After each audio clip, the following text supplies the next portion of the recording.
भक्ति मार्ग का शिवलिंग और ज्ञान मार्ग का शिवलिंग ही अलग है। अरे ये क्या बात? भक्ति मार्ग का शिवलिंग और ज्ञान मार्ग का शिवलिंग अलग अलग कैसे? वो पत्थर हैं? के चैतन्य क्या? वो पत्थर हाँ, चैतन्य भक्ति मार्ग का शिवलिंग पत्थर का है चैतन्य और ये चैतन्य है। चैतन्य शिवलिंग कैसा होता है? लुढ़कता रहता है क्या? बोलता जाता बोलता है। हाँ, चैतन्य तो बोलते चालते को कहा जाता है। भक्ति मार्ग में जो शिवलिंग बनाते हैं वो तो पत्थर का बनाए देते हैं। तो भक्ति मार्ग के शिवलिंग में और ज्ञान मार्ग के शिवलिंग में समझ का अंतर है। जो भक्ति मार्ग में शिवलिंग बनाया है वो यादगार बनाया है। किस बात की यादगार बनाया है? कि जिस तन में शिव बाप ने प्रवेश किया वो तन अपन को निराकारी स्टेज में स्थिर कर लेता है। निराकारी का मतलब है ऐसे नहीं है कि इंद्रियां नहीं है, इंद्रियां तो हैं, लेकिन इंद्रियां होते हुए भी जैसे कि इंद्रियां नहीं है। माना आत्मिक स्टेज होने पर ये आंखें होते हुए भी जैसे दिखाई नहीं पड़ता। ये कैसे?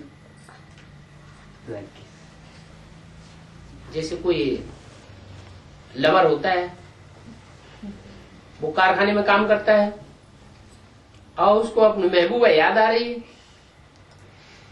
कारखाने में काम कर रहा है, महबूबा याद आ रही है और सामने से कोई निकल जाते हैं, उसे याद ही नहीं रहता कौन कौन निकल गए। क्यों नहीं याद रहा? आंखें खुली हुई थी ना, तो याद रहना चाहिए ना, क्योंकि मन की आंख दूसरी ओर थी, इसलिए दिखाई नहीं पड़ा। तो मन को ऐसे अव्यक्त बनाने की प्रैक्टिस हम भी करते हैं। ऐसे मन को अव्यक्त बनाने की प्रैक्टिस करें कि इन आंखों से जो कुछ हम देखते हैं बाहरी आंखों से वो हमको दिखाई न पड़े, और अंदर की आंख से हम सब कुछ देखने की प्रैक्टिस करें। अंदर की आंख से हमें स्वर्ग दिखाई पड़ता रहे। नई दुनिया स्वर्ग लाने के लिए हमें क्या क्या प्लानिंग करनी है, वो प्लानिंग हमें देखने में आती रहे। मनन चिंतन मंथन चलता रहे। इस दुनिया की कोई भी स्थूल चीजें जो इन स्थूल आंखों से देखते हैं, देखते हुए भी दिखाई न पड़े न याद आए। तो ये बातें बाप ही जानते हैं और फिर तुम बच्चों को बतलाते हैं। क्या ये बाप की पहचान बता दी? बाप की क्या पहचान बताई? कि भक्ति मार्ग का शिवलिंग और ज्ञान मार्ग का शिवलिंग अलग अलग है, सो कैसे? कौन बताएगा? ये बाप के अलावा ये बात और कोई नहीं बता ही नहीं सकता। ये भी एक पहचान है। क्या?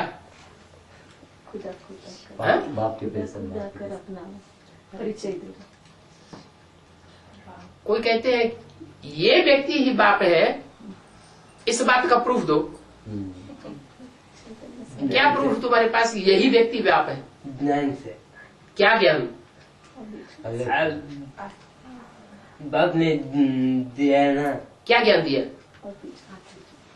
चैतन्य शिवलिंग। अरे ये ज्ञान जो अभी बताया कि कोई भी ब्रह्मा कुमार कुमारी ने ये ज्ञान बताया ही नहीं। क्या? कि भक्ति मार्ग का शिवलिंग कौन सा होता है और ज्ञान मार्ग का शिवलिंग कौन सा होता है।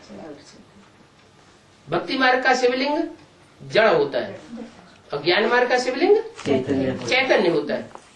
जो ज्ञान मार्ग का शिवलिंग है उसकी यादगार बनाई गई है भक्ति मार्ग में, सोमनाथ के मंदिर में। वो लाल पत्थर में वो हीरा दिखाया गया सफेद, किसकी यादगार है? शिवलिंग का। वो जो हीरा दिखाया गया है शिवलिंग की यादगार नहीं। वो जो हीरा दिखाया गया है वो बिंदु बाप शिव की यादगार है, और वो बिंदु जिसमें रखा हुआ है, जिसमें प्रवेश दिखाया गया है, वो उस साकार की यादगार है जो आज से लेकर के अंत तक खड़ा इस सृष्टि पर मुकर्रर रूप से रहता है। उस मुकर्रर रथ की यादगार है।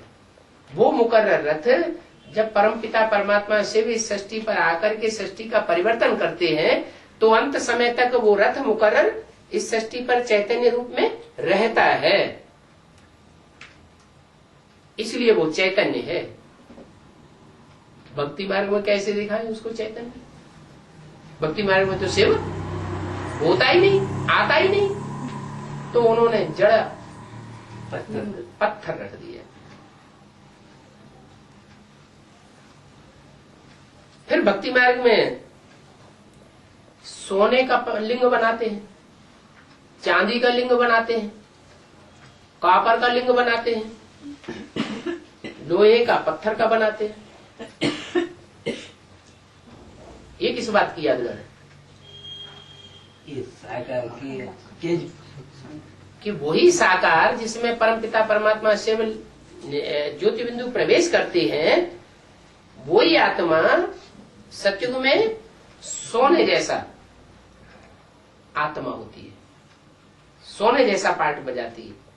त्रेता में चांदी जैसा पार्ट बजाती है, द्वापर में कॉपर मना रजो प्रधान बन जाती है, और कलयुग में तमो प्रधान पत्थर या लोहा बन जाती है।